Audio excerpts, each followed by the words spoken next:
Ki Puyut Pelen, itulah nama sang juru kunci kawasan Ujung Kulon, Banten pada masa itu. Nama beliau sudah tidak asing lagi di telinga para pejuang kemerdekaan maupun para tokoh sakti atau jawara tempo dulu. Ki Puyut Pelen seorang pejuang penjaga NKRI dan sekaligus salah satu guru dari almarhum Presiden RI pertama, yaitu Soekarno. Kisah asal mula Bung Karno bisa berguru kepada Ki Puyut Pelen sang juru kunci Ujung Kulon bermula ketika Soekarno sedang menjelajah di kawasan Banten, tepatnya di Ujung Kulon. Bung Karno hanya ditemani oleh seorang teman atau ajudannya yang sedang menempuh perjalanan menuju Gua Sang Hyang. Gua tersebut merupakan tempat pertapaan Prabu Taji Malela yang konon merupakan salah satu pusat energi magis di kawasan Ujung Kulon. Entah apa maksud dan tujuan Bung Karno mendatangi gua tersebut. Namun ketika itu mereka yang tengah kesasar dalam perjalanan, berjalan hanya berputar-putar saja di tengah hutan belantara tanpa tahu arah. Pada saat itu Ki Puyut Pelen yang sedang berada di pelataran sawah melihat dua orang yang terlihat bingung. Lalu Ki Puyut Pelen menghampiri orang tersebut. Seketika Ki Puyut Pelen pun kaget, ternyata orang tersebut adalah Bung Karno. Walaupun secara batin Ki Puyut Pelen sudah mengetahui akan kedatangan Bung Karno. Lalu Ki Puyut Pelen menawarkan bantuan untuk mengantarkan Bung Karno ke tempat tujuan. Di tengah perjalanan mereka berbincang tentang banyak hal mengenai kawasan Ujung Kulon. Ki Puyut Pelen seorang yang sederhana, bersahaja, dan karismatik. Beliau selain menjadi juru kunci juga seorang petani di sebuah pedalaman Ujung Kulon.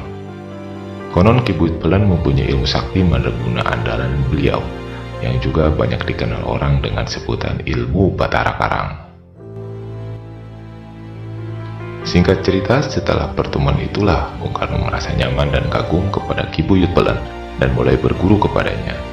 Dari sejak itu, Ki Puyut Pelen mulai mengajarkan dan mewariskan ilmu kanuragan dan benda pusaka kepada Bung Karno. Dengan senang hati dan tulus Ki Puyut Pelen mewariskannya. Karena Ki Puyut Pelen tahu sekali pentingnya nyawa seorang Bung Karno pada zaman itu. Dikarenakan Indonesia yang baru beberapa tahun saja merdeka, yang mana negara masih sangat rapuh. Oleh sebab itu, negara tidak boleh sampai kehilangan seorang kepala negara.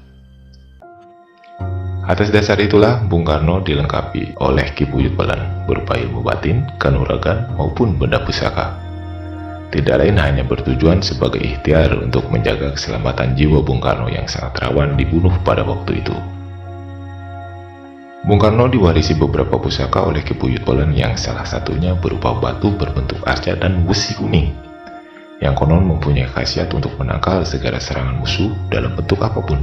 Bahkan bisa membuat tubuh kebal dari segala serangan benda tajam dan tubuh tidak akan bisa tembus oleh peluru. Ada sebuah cerita dahulu kala pada peristiwa penembakan oleh orang tak dikenal di sebuah masjid pada waktu Bung Karno sholat. Tapi ternyata pistol yang ditembakkan jarak 2 meter itu pelurunya hanya melukai ajudannya saja yang duduk di sebelah Bung Karno tanpa melukai Bung Karno sedikit pun. Padahal percobaan pembunuhan tersebut tanpa ada halangan sama sekali. Banyak informasi beredar, Bung Karno pada saat itu selalu membawa beberapa jimat penjagaan diri dari para guru-gurunya. Dan memang beliau pun mempunyai segudang ilmu kanuragan tinggi yang melekat di tubuhnya. Oleh karena itu, Soekarno selalu selamat dari beberapa percobaan pembunuhan, yang mana memang atas izin dan kuasa Allah jugalah berperan penuh bagi keselamatan Soekarno tentunya. Sejak Bung Karno berguru kepada Ki Puyut Pelen, ia pun rajin datang untuk sekedar silaturahmi dan bertanya hal-hal kehidupan, maupun sekedar bertukar pikiran dalam menjaga keutuhan NKRI yang masih rawan. Pada saat itu, NKRI masih rawan akan rongrongan pemberontak, ataupun perebutan kekuasaan yang ingin mengganti ideologi Indonesia, yaitu Pancasila. Memang fakta sejarah setelah masa kemerdekaan, ada saja pemberontakan yang ingin merubah dasar negara kita oleh pihak-pihak yang ingin menghancurkan keutuhan negara kesatuan Republik Indonesia. Bung Karno dikenal dengan sosok presiden yang memiliki segudang misteri. Hal mistis selalu melekat kepada dirinya. Beliau memang memiliki ilmu kanuragan yang ia peroleh dari banyak guru dari berbagai pelosok Nusantara. Bahkan dikabarkan beliau mempunyai pasukan pengawal dari makhluk dimensi lain. Hubungan antara Ki Buyut Pelen dan Bung Karno terjalin baik sejak awal pertemuan. Baik hubungan teman, bahkan hubungan antara guru dan murid. Keduanya saling menghargai dan memahami satu sama lain. Dan ketika Bung Karno wafat pun, Ki Buyut Pelen yang berada di kediamannya di ujung kulon mendapatkan kabar duka dari salah satu tentara yang menjadi suruhan pada saat itu. Dan sang suruhan pun membawa surat dari Bung Karno untuk Ki Buyut Pelen yang ditulis sebelum beliau wafat. Ki Buyut Pelen pun langsung bergegas untuk menjenguk dan menghadiri pemakaman sang proklamator sekaligus murid kesayangan beliau.